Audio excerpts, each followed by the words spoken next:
class of learning. You're with Rahul Sharma, your friend and guide in this class all about your paper number 10, British Literature 19th Century.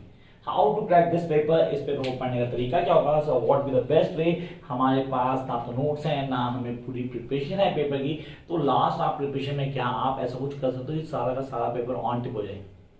Just watch this video till last and you will be able to clear each and every topic. Yes, I must say you will able to clear each and every topic. Time ज़्यादा नहीं लूँगा, बहुत brief बताऊँगा, लेकिन आपको उसको clear करना जरूरी है. Along with that, you can follow my videos, channel को सब्सक्राइब कर लेना ताकि वीडियोस को एक्सेस कर पाओ. And those who are in need of notes ताकि लास्ट टाइम में क्रैक कर पाए, you can get the notes. नीचे नंबर आएगा, आप उसको फॉलो करें and get the notes. Notes are not free, guys. You have to pay for that notes first. Come to the point. The first thing. So we are having the three plays. Yes, we do have the three plays, the three different plays: Pride and Prejudice, Great Expectation, Jane Eyre. And then we are having the section of poetry. Yes, the section of poetry for this particular paper. And how we're going to prepare this? चलो यार शुरू करते हैं इस journey को. पहले बात करते हैं Pride and Prejudice, the work of sir ये मेरे पास जेन ऑस्टन का वर्क है जिसको उसने पहले नाम दिया था first impression, and then later on she changed to the Pride and Prejudice. The two basic human ingredients. Story is all about the family. I repeat, the family is the family. The Bennets, I repeat, the Bennets, the Darcys, the Bingleys. Three dominant families. Along with we do have the certain individual characters. Wickham, the villain of the story, Collins, an idiot, and the lady. Yeah, the lady who was a great influence over the Darcys and the Bingleys. अब यहाँ पे concept हमारे साथ कई चीजों को clear करता है और एक कहावत प्रूव होती है हमारी कौन सी, एक अनार सौ बीमार. तो ये डार्सी के लिए बोला गया क्योंकि वो हीरो है, स्मार्ट है, इंटेलिजेंट है, पैसे वाला है, and then he is the most eligible bachelor. तो भाई उसके लिए तो सबके सब पागल होंगे, हर कोई चाहेगा कि उसके सिस्टर, उसकी बेटी, उसके घर की लड़की की शादी उससे हो जाए.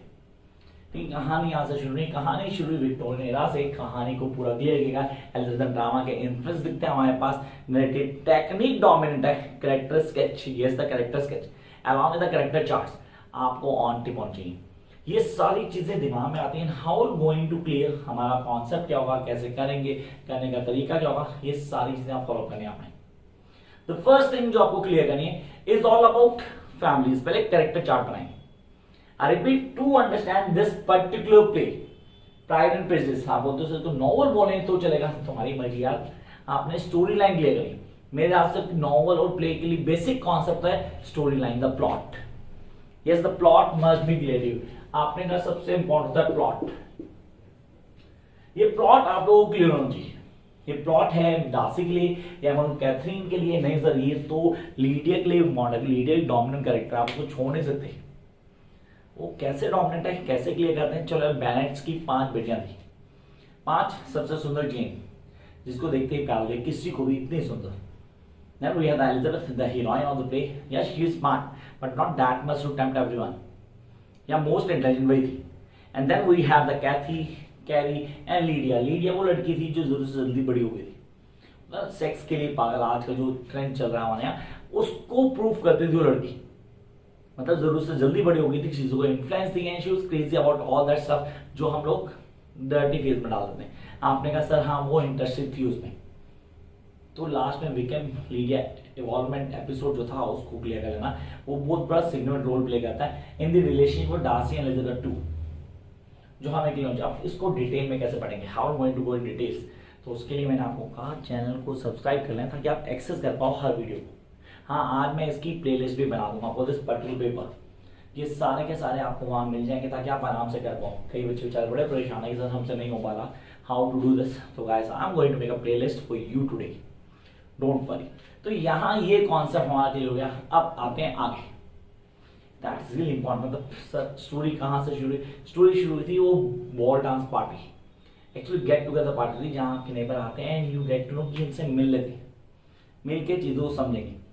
तो वहाँ विकेम वगैरह आए थे, पड़ोस में थे. तो मिसेस बेनेट, जिसको हर दूसरा लड़का अपनी बेटी के लिए दूल्हा लगा होता है, वो जाती है वहाँ, देखती है कि यार लड़का सुंदर है, पैसे वाला भी है, तो एक बेटी तो सेट हो ही जाएगी, 5 में से एक तो सेट हो ही जाएगी.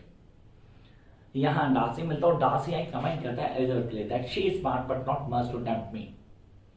एक लड़की के लिए आप ये बोल दो तो वो कहेगी तू सलमान खान है serious, what the hell you are, who you are. समझते क्या तो हमने आपको. अब यहीं से कहानी शुरू प्रेजुडिस की. सर प्रेजुडाइज, आप बोलते प्रेजुडाइज ही हर आदमी एक दूसरे को देख के पहली बार मनाता है। आपने किसी को पहली बार देखा, आपने उसके एक फिगर दिमाग में ले ली, अब वो फिगर चलती रहेगी, उसी को लेकर हम आगे चलते हैं। वही कहानी का मेन प्लॉट था, कहानी वहीं से शुरू actually. And to the Collins की एक इडियट जो कि इनका डिस्टेंट रिलेटिव है, लेकिन हाँ इनकी प्रॉपर्टी का मालिक वही बनेगा क्योंकि इनकी 5 बेटियां थी, तो कोई मेल नहीं था। According to law of that time जो लड़का होगा उसी को सारी प्रॉपर्टी मिलेगी। अब यहाँ पे सब पे ट्राई करता है, जेन से लेके लीडिया तक, लेकिन लीडिया से भाव नहीं देती। Such an idiot. शादी होती है सर लुकास से, चार्लोट लुकास, जो कि बेस्ट फ्रेंड थी किसकी, एलिजाबेथ की। उसने से शादी क्यों की, because she cross the age of marriage. वो जानती थी बेवकूफ जो मैं बोलूंगा वो करेगी, सॉरी जो मैं बोलूंगी वो करेगा, तो उसको हाईलाइट करना है। मस्ट वॉच दिस वीडियो, इसको देखना मत भूलना। And then we have the work of Charles Dickens, great expectations. Sir great expectation को करना सीरियसली एक बहुत बड़ा जॉब है, जिसमें फिलिप की बात करता हूँ। सब फिलिप, हम लोग तो नाम ही जानते हो फिलिप, पिप का नाम फिलिप है। वो छोटा सा लड़का, सीरियसली वो छोटा लड़का जिसको उसकी सिस्टर और जीजा पालते हैं, जीजा मिस्टर जो एक अच्छा आदमी, जैसे ब्लैकस्मिथ पाया था प्रोफेशन, लेकिन हाँ वो सीरियसली बहुत अच्छा, उसकी सिस्टर बिल्कुल अच्छी नहीं है। अब यहाँ पे बिगिनिंग कहाँ से, वो ग्रेवयार्ड से।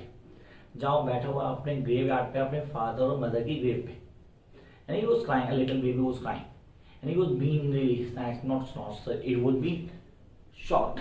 सर शॉक क्यों, क्योंकि उसके पीछे एक आदमी आया जो कि कन्विक्ट था, जो कि किस में था सर, पोजीशन चेन में था। उसने उसको बोला जाओ मेरे लिए खाना लेकर, नहीं तो मैं तेरा दिल निकालूंगा और खा जाऊंगा।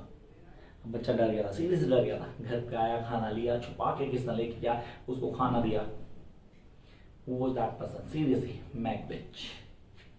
वो था मैकबेथ। अब मैकबेथ क्या करता है, उसके बाद क्या क्या चेंजेस आते हैं इसकी लाइफ में। एंट्री होती है मिस हैविशेम की। यहाँ टॉक अबाउट स्टैटिश हाउस। स्टैटिश हाउस एक ऐसा घर जहाँ पे सारी घड़ियाँ रुकी हुई हैं एक टाइम के ऊपर, जहाँ पे पिप को लेके जाता है और जब ये जाता है देखता है भाई सब कुछ बंद है, एक ही टाइम पे बंद है। वो एक रूम लेके जाते हैं जो ऐसा लग रहा है कि न्यूली वेडिंग हुई है किसी की और उसकी शादी का रूम है, और एक दुल्हन बैठी हुई है बेड के ऊपर, वो ड्रेस में पूरी फीलिंग दूसरी वाली आ गई हम लोगों को, लेकिन वो ऐसा कुछ नहीं है, वो मिस हैविशेम थी।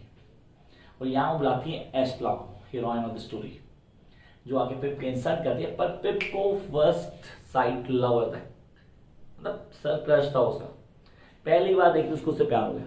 वो उसकी बेइज्जती की जा रही है, बेचारा स्माइल किया जा रहा है।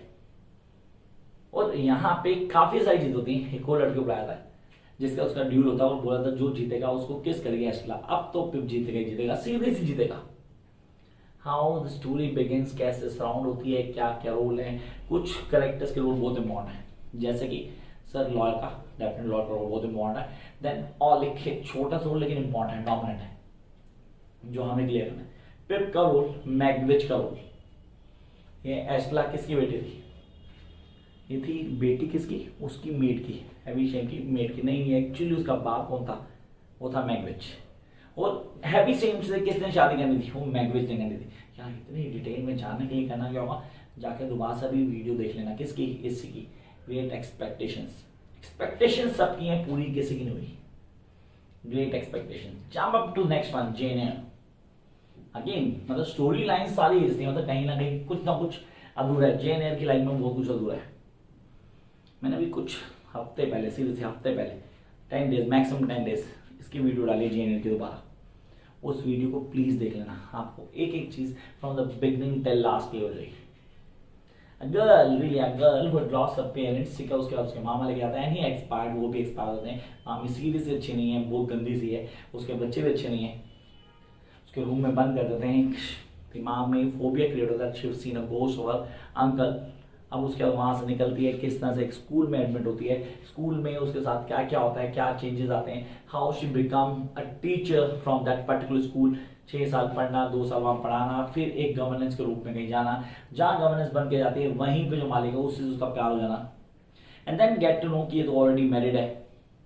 And then move from that place, कहीं और जाना, किसी और से मिलना, वहाँ उसको पता करना कि उसके अंकल उसके लिए प्रॉपर्टी छोड़ गए हैं, वो उसको मिलना। And then again when she was setting to get married someone, दोबारा वापस आना और उसी आदमी को मिलना जिससे पहले प्यार करती थी, गवर्नेंस बनी थी जहाँ, जो कि अब ब्लाइंड हो चुका है, उससे शादी करना। ये सारी स्टोरी है जेनियर की। देखो शॉर्ट स्पैन में सब कुछ क्लियर कर रहा हूँ। मैं चाहूँगा कि इनकी वीडियोस प्लीज़ देख लेना। मैं कोशिश करूँगा कि वीडियो के डिस्क्रिप्शन में सबके लिंक्स डाल दूँ ताकि आप आराम से क्लियर कर पाएँ। Jump up to the next part, that is the poetry section. से पोएट्री सेक्शन है विक्टोरियन पोएट्स का या विक्टोरियन पोएट्री पूरी कंप्लीट आपके कोर्स में। अलॉन्ग विद दैट सबसे डोमिनेंट है हमारे पास dramatic monologue. What does mean by the dramatic monologue? Sir dramatic monologue वो सिचुएशन होती है जहां पे एक आदमी बोलता है बाकी सारे सुन रहे होते हैं। I repeat, just one man is talking and all other listening. मतलब सर आपको एक ऐसे लिसनर मिलेगा जो बेचारे कुछ बोल रहे हैं, जो सामने चुप है बिल्कुल और आप बोल रहे हो। ऐसे होता है ड्रामेटिक मोनोलॉग। हम किस किस को पढ़ना है? सबसे पहले पढ़ेंगे हम अल्फ्रेड टेनिसन को। Sir Alfred Tennyson dominant poet है। हमारे पास lady of Shalott, Ulysses, the defence of Lucknow. The lady of Shalott, sir वो लेडी जो शैलेट में रहती थी और किसी को नहीं पता था। वो जंगल में एक एरिया में एक झोपड़ी में रहती थी जो बाहर के वर्ल्ड को नहीं देख सकती थी। कहाँ से देखती थी? विंडो से। विंडो भी नहीं देख सकती डायरेक्ट, वो मिरर लगा विंडो सामने, उस मिरर के थ्रू रिफ्लेक्शन से बाहर के वर्ल्ड को देख सकती थी। बहुत लोग आते हैं, बहुत बार टेम्प्ट होती है, फिर एक बार हमारे हीरो आता है and all that time she can not control her temptation. वो डायरेक्ट विंडो से बाहर देख लेती है। और जैसे विंडो से बाहर देखती है, जो शीशा था ना वो टूट जाता है। It means curse me on her. और वो घर से बाहर निकलती है, मतलब हट से बाहर निकलती है, एक नाव पे बैठती है जिस पे लिखती है lady of chalet. And I know the story when she died. भीड़ लगी हुई है, जिस बंदे के वो मरी वो भी दूर से आके देखता है क्या हुआ। एक लड़की मर गई जिसका नाम लेडी ऑफ शैलेट था, वो वहां से चला जाता है। डांट तो आया नहीं, मतलब उसके लिए उसने जान दी, उसने उसको देखा भी नहीं। इसको थोड़ा पढ़ना डेफिनेटली मजा आएगा। You love this particular point. Next Ulysses, one should never die. The spirit in you must never die. चाहे आपकी एज बढ़ जाए डजंट मैटर, पर आप बिल्कुल वैसे रहने चाहिए जैसे आप हो। You need to live each and every moment. Moments को जियो यार, एंजॉय योर लाइफ, पूरी तरह एंजॉय करो अपनी लाइफ को जैसे आप चाहते हो।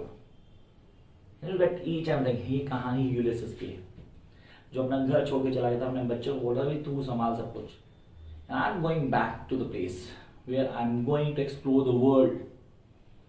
वो किसको एड्रेस कर रहा है? उसके साथ जितने कहते समझ में आया, but you are addressing that dead man's. This is the class जो लोगों को नहीं पता था। When they read that text, उनको पता ही नहीं था हम पढ़ क्या रहे actually. Ulysses. And then we have the defense of Lucknow. I don't like this poetry. Seriously, I don't like this poetry. क्यों? क्योंकि इसमें 1857 में जो इंडिया में रिवॉल्ट हुआ था उसको मिटनी बना के क्रिटिसाइज किया गया और ब्रिटिशर्स को हाईलाइट किया गया और हमारे कोर्स में आ गया। सीरियसली है हमारे कोर्स में, मतलब हमारी कंट्री की पूरी इंसल्ट की गई और वो लोग उसको देख रहे हैं, एंजॉयिंग इट। तो अल्फ्रेड टेनिसन ने यहाँ हाईलाइट किया कि किस तरह टुकड़ी, सीरीज टुकड़ी गिनती के लोगों ने, ब्रिटिशर्स ने इंडिया की जो रेवोल्यूशन हुई थी, जो क्रांति हुई थी सीरीज 1857 की, उसको कैसे दबा दिया, सर पास कर दिया, दबा कर दिया। वो अपने लोगों को प्रेस कर रहा है और हमारे लोग बैठ जा रहा है। And we are reading this, तो दिस इज आर्मी अगेन कि हमारे कोर्स में। I don't like this particular text. Jump up next one, Robert Browning. I love this particular point. इसको मैं बहुत पसंद करता हूँ क्योंकि इसने कई क्लास लिखे हैं, जिनमें पहले हमारे my last duchess, yes my last duchess. ये बंदा तारीफ कर रहा है अपनी डचेस की जिसका खून इससे नहीं गया था, इसने उसका गला दबा मार दिया था। और जिसको बता रहा ना, पोर्ट्रेट को दिखाते बता रहा है। And when you reading this text तो आपको लगा ये तो जिंदा जाता सामने पड़ी है और उससे बात कर रहा है, नहीं वो पोर्ट्रेट को दिखा रहा है। बता लो कितनी सुंदर थी, बता लो कितनी, मतलब आप बोलो ना समथिंग सो ब्यूटीफुल, वो उसको हाईलाइट करा। अलॉन्ग विद दैट वो चीज़ों को क्लियर करा कि why I killed her, because she smiles on everyone. हर किसी स्माइल करते थे, वो छोटे लोगों को थैंक यू बोलते थे। हम डच हैं तो डच लोग तो ऊपर होता ना, हमें थैंक यू नहीं बोलना होता। We should not smile on the lower class people, that's why killed her. At the last of this particular text you get to know कि उसका बेसिक एम है डॉगरी लेना, वो भी अच्छी खासी, कि जिससे वो बात कर रहा है, जिसको बता रहा है वो दूसरा आदमी है जो दूसरी शादी की बात करेगा आगे जाकर उसके। Next one, Fra Lippo Lippi. Big fan of this particular text, Fra Lippo Lippi. Human beings, we are human beings, हम लोग ह्यूमन हैं, सब पैदा होते हैं सीरियसली पैदा होके। We have the urges, the psychological, the physical and every यहाँ पे एक बंदा पैदा हुआ, उसको बाय द चांस किसी फादर ने लिया, अब फादर ने बड़ा उसको फादर बना दिया। पेंटर है भाई वो, फ्रा लिपोलिपी, बिग पेंटर जिसका नाम है, and painters live in another world, seriously you can not bound them. He was being caught by the guard at an red light area, थोड़ा लिया था डिस्क्राइब करता, प्रोस्टिट्यूशन एरिया में उसको पकड़ लिया गया। वो गार्ड उसको बोल रहा है कॉलर से पकड़ के, उनके अंदर कॉलर छोड़ मेरा, leave my collar, you don't know who am I am the brother Lippo, Fra Lippo Lippi. उसको बताता हूँ फादर, क्या तो फादर वो यहाँ क्या कर रहा है, क्यों भाई वो फादर के ह्यूमन नहीं है क्या, उसकी सेक्सुअल अर्ज नहीं है, तो तुम कैसे डिफाइन कर दो कि एक फादर बनकर उसकी सेक्सुअल अर्ज नहीं होगी। तो वो ह्यूमन मेंटालिटी को हाईलाइट कर रहा है। जो हम जिस सोसाइटी में रहते हैं वहां हम ऐसे ही सोचते हैं, एक आदमी प्रीस्ट बन गया, एक आदमी फादर बन गया तो उसकी सेक्सुअल अर्ज खत्म हो गई, मतलब भगवान ने जो मैन्युफैक्चरिंग दी है उसमें इन्होंने गड़बड़ कर दी, वो बना दिया तो वो बंदा सोचेगा ही नहीं वैसा, क्यों नहीं सोचेगा भाई। This is what the poet trying to tell you, the Fra Lippo Lippi. Jump on the next one. Christian heresy, the Goblin Market. I love this test too. Reason, sir, Lizzie and Laura. Two sisters. No, it's all about beast fable. Yeah, this is a beast fable. जब हम बात करते हैं beast fables are half man, half beast. They come on every Sunday and say, come buy goblin food. अच्छा वो पैसे लेते हैं, goblin food तो बेचते हैं, पैसे लेते हैं, क्या कहते हैं the virginity of girls. So virginity, how could it possible?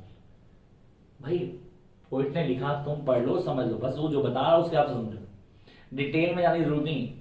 According to them जो लड़की उनके फ्रूट ले लेती है उसके बाद उनको उसकी आवाज सुनाई देनी बंद हो जाती है, और कोई और फ्रूट भी नहीं खाती, ना ही कुछ और खाती है ना पीती है, एंड शी डाइड। तो यहाँ पे लीजिए लोरा में से एक सिस्टर बेचारी जो ज्यादा टेम्प्ट होती है, दूसरे समझा जाती है मत जाइयो, तो टेम्प्ट होती चली जाती है। अब दूसरी सिस्टर कैसे उसको ठीक करती है, कैसे जाती है और उनसे फ्रूट नहीं लेती, और वो पूरी कोशिश करती है उनको फ्रूट को खिलाए जबरदस्ती, और बॉडी पे पूरा का पूरा जो जूस होता है फ्रूट्स का वो आ जाता है। When she came back she told her sister to suck her body. Yes, the bisexual element was their part of the poetry, जिसको वो सक करते उसकी बॉडी को एंड बिकम नॉर्मल अगेन, क्योंकि वही टेस्ट वो दोबारा मिलता उसको जूस का। This is goblin market. Come to the last segment, Matthew Arnold, the work of Matthew Arnold, again a Victorian poet. Dover's Beach. What is Dover Beach? It's all been the decline of your own culture, your own values. Because now feelings have no place. The inventions, the scientific inventions, the religious values are being diminishing day by day from our society. Sir, values खत्म हुई. Don't believe on God and the gods. Things लोग believe नहीं करते, वो religious खत्म हो गया, Christianity में विश्वास खत्म हो चुका लोगों का, क्योंकि साइंस ने इन्वेंशन कर दी, कई इन्वेंशंस ने लोगों की सोच को बदल दिया। फ्रैंकस्टाइन पढ़ा होगा आपने, आप आगे वाले में पढ़ोगे आप फ्रैंकस्टाइन, जहाँ पे आदमी इंसान को दोबारा से पैदा करने की कोशिश करता है, make a man, monster create करता है, भगवान बनने की कोशिश करता है। तो जब इंसान भगवान बनने की कोशिश करता है, भगवान की बिलोंगिंग्स पे विश्वास नहीं करेगा, उसको हाईलाइट किया। एक जो नॉर्मल फेथ होता है उस फेथ का खत्म होना और आगे चीजें कैसे बदल रही हैं उन सबको डिफाइन कर रहा है। So this is all about this particular paper. आपने इस पर्टिकुलर पेपर को कैसे पढ़ना है, पढ़ने का तरीका क्या होगा, what the best way. Again watch all the videos. If you do have the notes, just follow the notes along with my videos. No need to do anything else. You're going to crack the paper easily. अच्छा, जो नहीं कर सकते, what they need to do, they need to watch the video, make your notes, अगर possible है तो बनाओ, और if you do have any other material जो मार्केट में बहुत मुश्किल है मिलना, अगर है तो सीधे से उसको लेके शुरू हो जाओ अभी।